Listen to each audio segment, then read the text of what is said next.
Hey guys.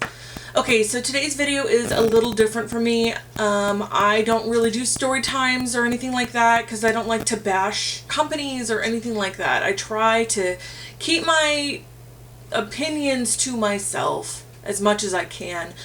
But unfortunately, I have a very personal relationship with this particular company, and if it's not already in the title, this is why I quit Ulta. I've been battling back and forth about actually doing this video for a while now. I've separated myself from Ulta for, let's see, almost 3 weeks now it's been about, and I really didn't want to make this video, but I think it's really important because of some of the stuff that's going on in management.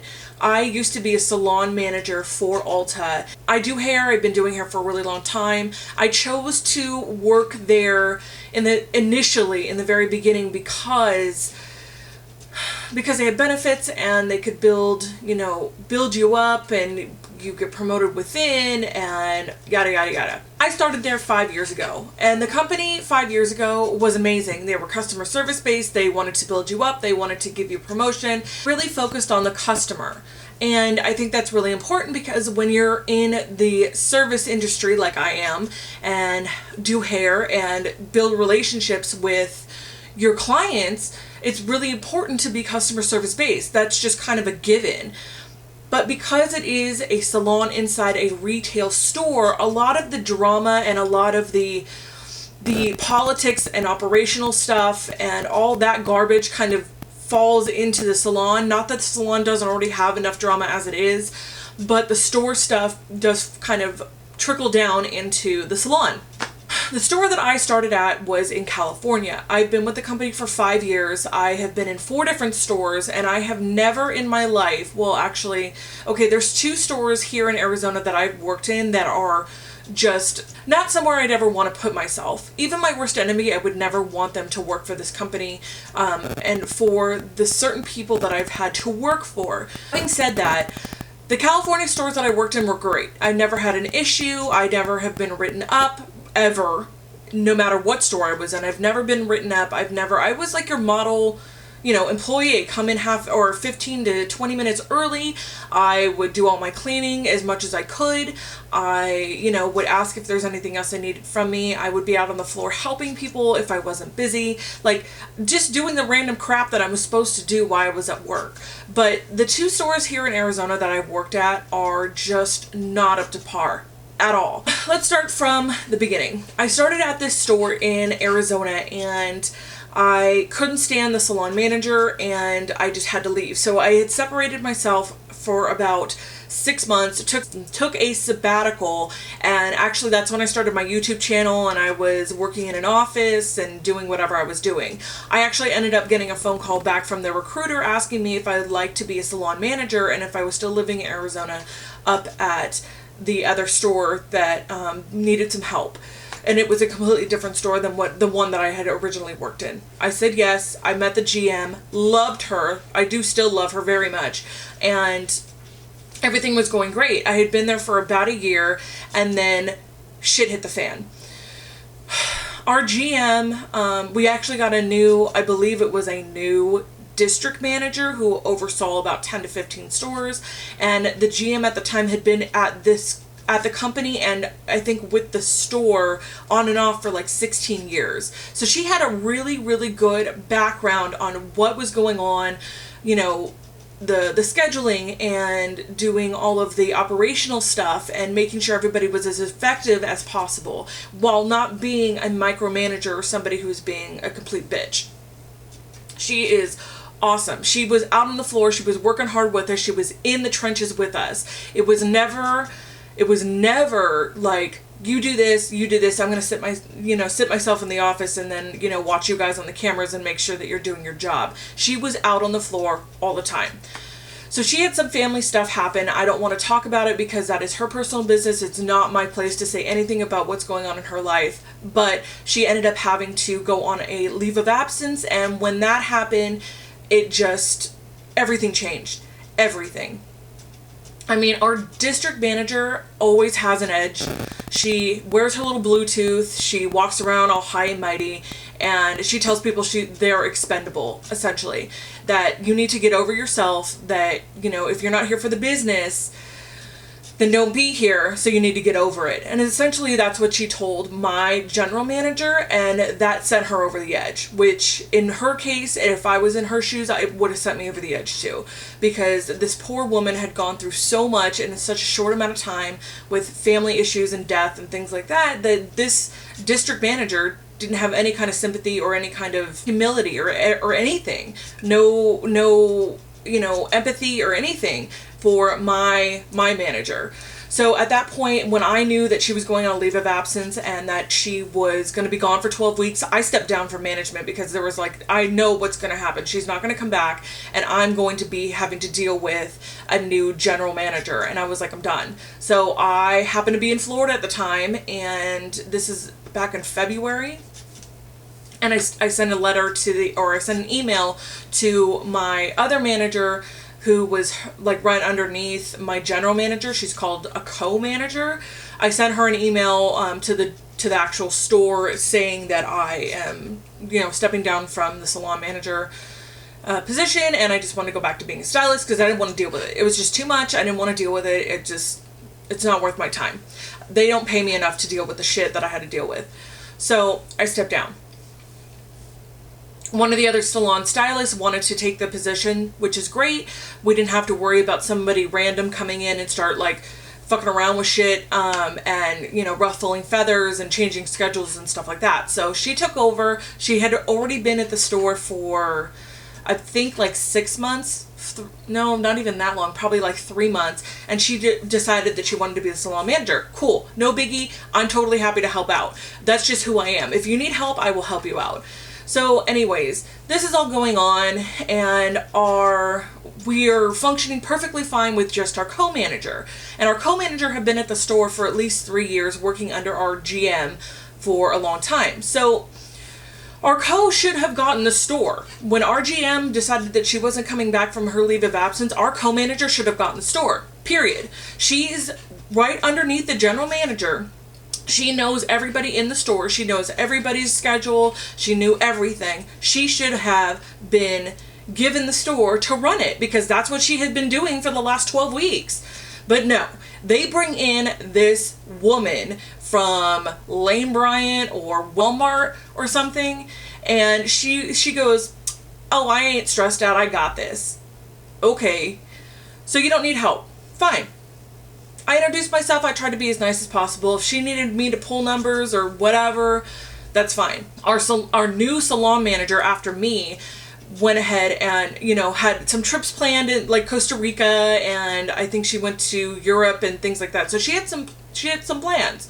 So when that was happening, they looked at me and was like, "Can you help me pull these numbers? I need this, this, this, and this," because I still obviously knew the system, and I was pulling numbers for them. I had showed this new general manager probably 5 or 6 times how to pull the same freaking numbers, and she just, every time she was pulling me away from my clients. So I'm back there doing hair, foiling a head or doing a haircut or whatever, and she's asking me to come to the back room so that I can pull numbers for her because she's going to be late for her conference call. Are you fucking kidding me?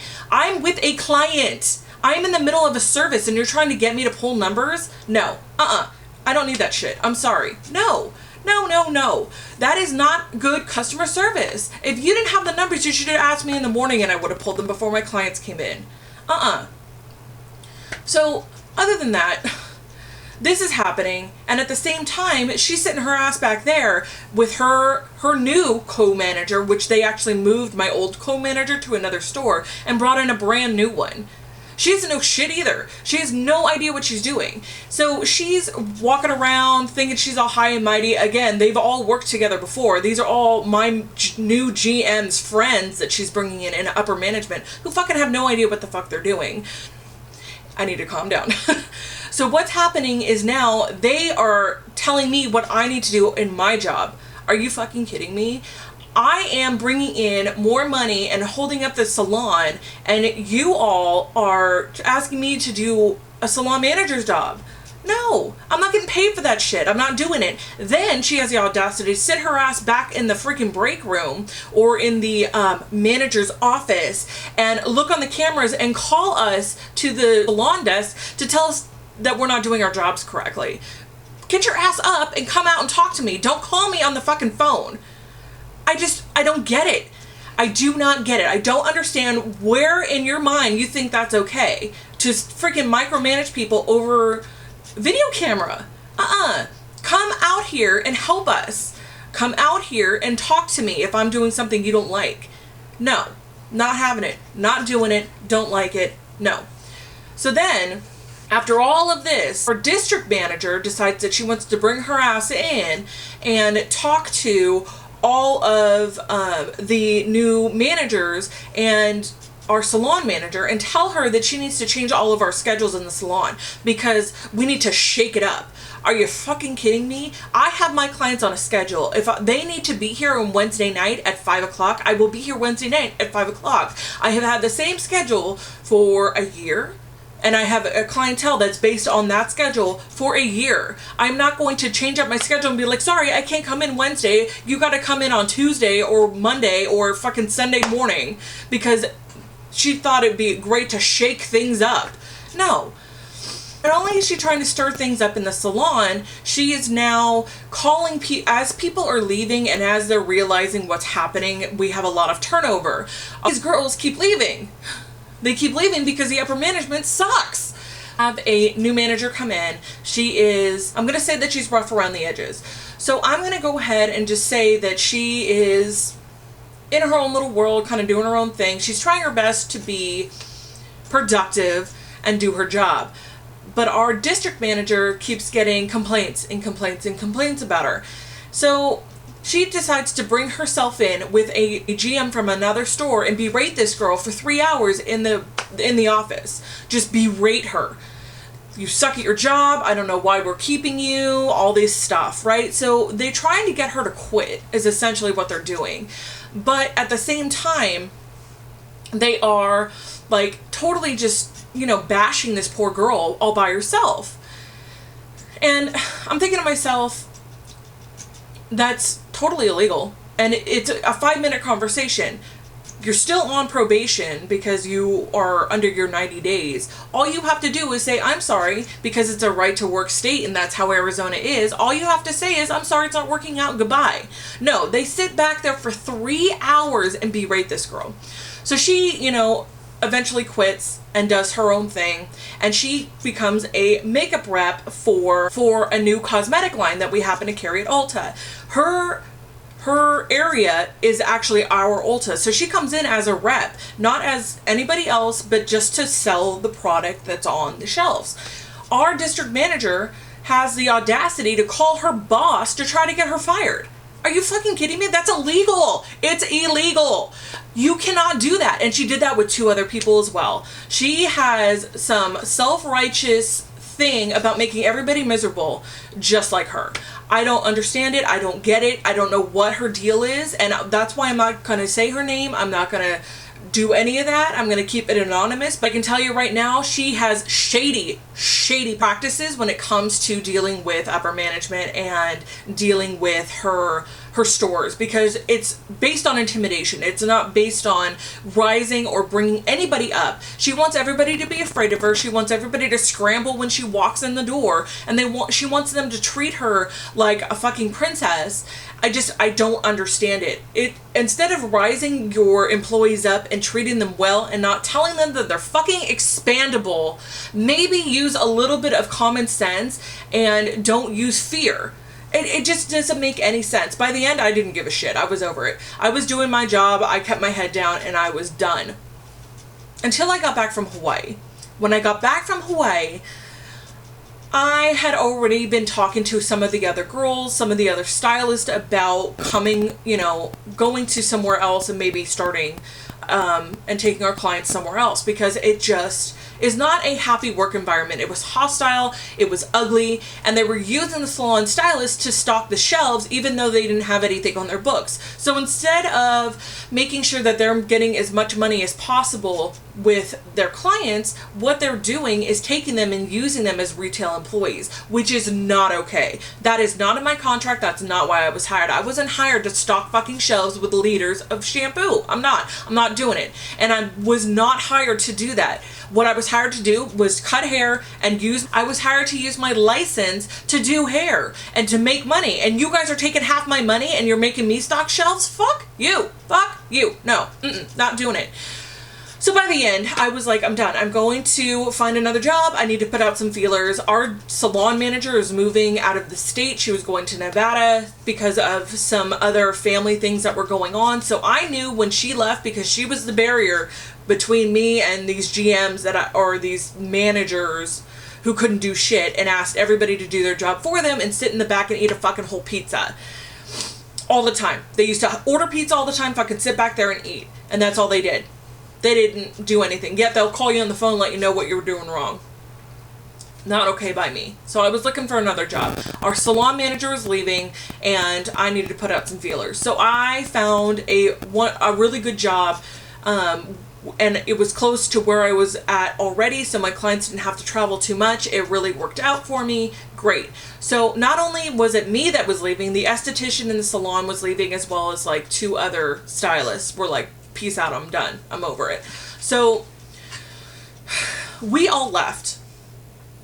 But get this, when they found out that we were planning on leaving, like a couple days before we were actually putting in our notice, not only did the esthetician, she put in her notice, she worked out about a week and a half before they called her on the phone and said, you can come and get your shit. Does that sound right to you? She has never been written up for anything. She already put in her 2 weeks and you're calling her like, I'm sorry, your shifts have been given away. You can come and get your shit. That doesn't sound right for me. I'm sorry. It just doesn't sound right. Then they have the audacity to ask me if I'm going to put in my notice. Oh, you're leaving. I don't know. Did I ever say that? Did I? No. Okay. So with that being said, I get a fucking phone call saying you can come and get your shit. Bitch, please. I have been with the company for 5 fucking years. I'm the only one that knows how to pull any of the numbers that you supposedly need. And you're telling me to leave? Fine. Whatever. This happened. I came in on Wednesday morning and I got all my stuff. I got my scissors, I got my clippers, I got all of my hair stuff. I cleaned up everything, got my stuff, got my license, and I was like, I'm out. The co-manager, the new co-manager, didn't understand what the fuck was going on. Apparently the GM decided she wasn't going to tell her, so she had no idea me and another stylist were leaving. We had packed both of our stuffs up and we're like, bye. We just didn't show up. We were done at that point. So after being asked to leave, I get an email because I was supposed to be a part of the Redken, the Redken certification color test. And it's a huge test. It's really prestigious. And I was supposed to be a part of this like group that was going through like a 10-week class and then taking the test at the end to become a certified colorist for Redken. I get told when I put my application in, everything is fine. Apparently they sent an email to the store stating that they needed to get in contact with me. But what I was told by my co-manager, she comes in and she was like, oh, by the way, they booted you out of the class. You want to tell me why? I make more money for this salon and I have a full clientele and you're telling me that I'm booted out? I love the way she put it too. It wasn't like, hey, they're trying to get a hold of you. If you don't respond, they won't be able to move forward with the testing and da-da-da-da. No. Sorry, you were booted. Like, where, there's no filter there. You're booted. Sorry, that's all there is to it. Anyways, so I get my stuff with my my other friend who is a stylist, and we both went and got a job at the same place, and we started, there. Everything is good. All my clients are following me. It's not a big deal, but I feel bad for the people that still work there. I feel bad for the kind of angry, dysfunctional, very hostile environment that they are in. And unfortunately, they are stuck there because of one situation or another. I feel bad because the upper management has absolutely no idea what they're doing. They delegate all of their responsibilities to everyone else and then tell them exactly what they're doing wrong, which is not the way you're supposed to be running things. You're supposed to be out on the floor helping everyone. And instead, you're sitting in the back fucking eating pizza. Give me a break. Like, get your ass up and do something. Do your job. And it's all about the money for them too. It's not anything that's about actually wanting to work for the company. It's all about the fucking money.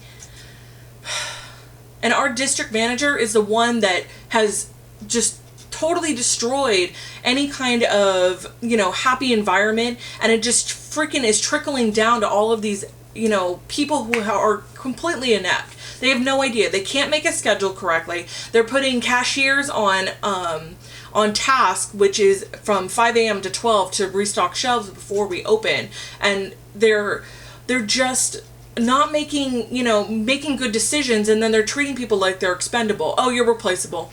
Oh, you're replaceable. We'll replace them. It's not a big deal. You know, if you're going to treat people like that, hopefully in your life, karma will come back and show you that's how you're going to be treated. Because honestly, that is not the way to run a store. That's not a way to talk to people. And it's not a way to build people up. Like, you're not going to get anything out of anybody, and you're going to be miserable when you're at work because you're being treated like shit. It's awful. It's absolutely awful. And Ulta, if you hear me, which I hope you fucking do, you have to do something about your district manager. Like, honestly, she's awful. She will berate you. She will sit there and talk shit about you. She will, you know, call other stores and other, you know, companies to get you fired. She is terrible. You need to do something about her, because she is just by far the worst person I think I've ever met. She's like 5'2", has her little fucking Bluetooth in her ear, thinking she's all important. You work at Ulta, it's makeup, it's not that important. Really, get over yourself. I'm sorry, but I did have to rant, but I feel like I did get all of my bad juju out. You guys are like therapy for me. I'm sorry, and I know that I probably will never make another one of these videos ever. This is the only one, and it was only because, honestly, it was only because I feel really bad for the people who still work there. I feel bad because there's nothing that I can do, and the fact that I've called HR probably 3 times and they have done nothing. They do nothing. They take the information, because all they are IT people that happen to just take notes. And then they call the district manager, and then she has it out for you. She uses the information to retaliate against you and either get you fired or get you blacklisted from other companies so that they won't hire you. She is evil. And HR doesn't do shit. HR is the worst. They do not do anything. You can talk to them all fucking day long and they're not gonna do anything. All they do is call the G or the DM. It's a broken system. It's awful, and I would never recommend anybody working at Ulta, honestly, especially in Arizona. Probably other stores are great. They probably have their own drama or whatever, but if you're in Arizona, do not work for this company, because you're going to end up with this GM or end up with this district manager who's evil, and you're going to see what I'm talking about. Unfortunately, this is just my opinion. I'm sorry. I didn't want to give out any information about these people because I do not want to get sued. But allegedly this is what happened, even though I was there to witness it. I'm sorry, you guys. Thank you so much for listening to my rant. I really appreciate it. And if you have questions, please let me know in the comments below. I will be back to my normal scheduled programming after, you know, I calm down from this little rant. But when people are treated badly, somebody needs to say something. I'm sorry. If somebody doesn't say anything, nothing's ever going to change. But because HR has been called, because we have gone through all of the recommended measures to get things changed, and nothing has changed, I had no choice. I had to go on here. I had to. It's one of those things that unfortunately happens, and this is the platform I have to talk about it. And I hope that you hear me. I hope that you hear me. I'm talking about them professionally. I don't know them outside of work. I don't know what's going on in their lives. That is not my problem. But at work, they suck, unfortunately. And that's why I had to leave. And I took my client, and my clients are so much happier where I am now. Fortunately, this is how it has to end. I hope that you guys understand where I'm coming from, and that this is not something that I'm going to be doing a lot. This is just that one of those things that just get me so riled up that I can't keep it to myself. Anyways, alright guys, I'll talk to you soon. Thank you so much for watching, and I'll see you later. Bye.